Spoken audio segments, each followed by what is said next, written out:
নমস্কাৰ সকলোকে মই অন্য এটা ভিডিঅ'লৈ স্বাগতম জনাইছোঁ। তো আজি এটা ৰেচিপি শ্বেয়াৰ কৰিম বুলি ভাবিছোঁ। এইটো হৈছে টেঙামৰা আৰু মাছ। এইখিনি হ'ল টেঙামৰাখিনি মই এতিয়া ভালদৰে ধুই লৈছোঁ। এইখিনি মই মাছ ফ্ৰাই কৰি থৈছোঁ আগতীয়াকৈ। তাৰপৰা এইখিনি টেঙামৰাখিনি মই এতিয়া কাটি ল'লোঁ।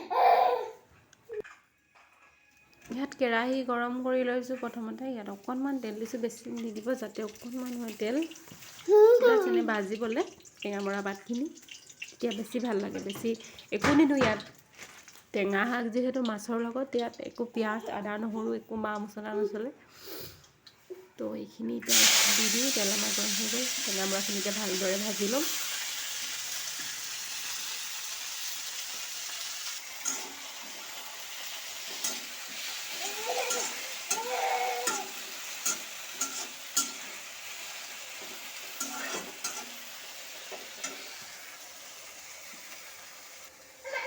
ইয়াত দি দিছোঁ মই এতিয়া নিমখ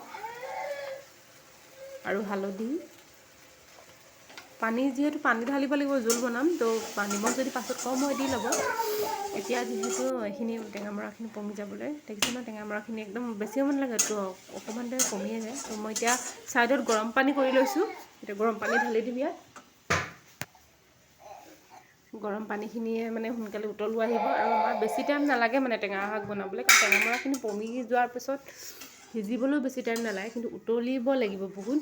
তো পানী মই আৰু অকণমান দি দিম উতলিবলৈ, যাতে উতলি অকণমান থাকেগৈ, যাতে জোখৰ হৈ যায়। দেখিছে পানীখিনি মই দি দিলোঁ, অলপ সৰহকৈ দিছোঁ পানী, যাতে অকণমান সময় উতলক।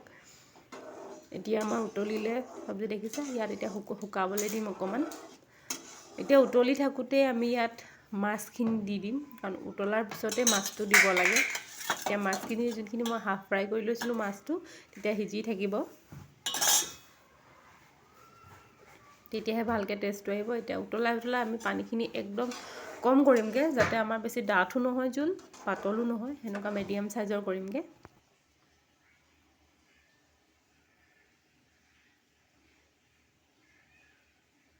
এয়া আমাৰ চব্জি পূৰা উতলি আছে, বহুত সময় উতলিলে। উতলক, যেতিয়ালৈকে পানীখিনি নকমে তেতিয়ালৈকে। চব্জি শুকাই আছে একদম, আৰু শুকাবলৈ দিম, আৰু অকণমান শুকাবলৈ দিম। এইখিনি হৈছে অকণমান তেল দি, আৰু মা মছলা একো নচলিব, এইটোত একোৱেই নচলিব, একো মা মছলা নাই, বইল।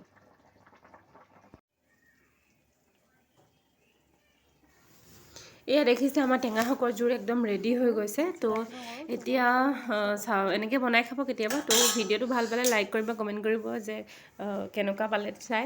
তো আজিলৈ আহিছোঁ, বাই বাই।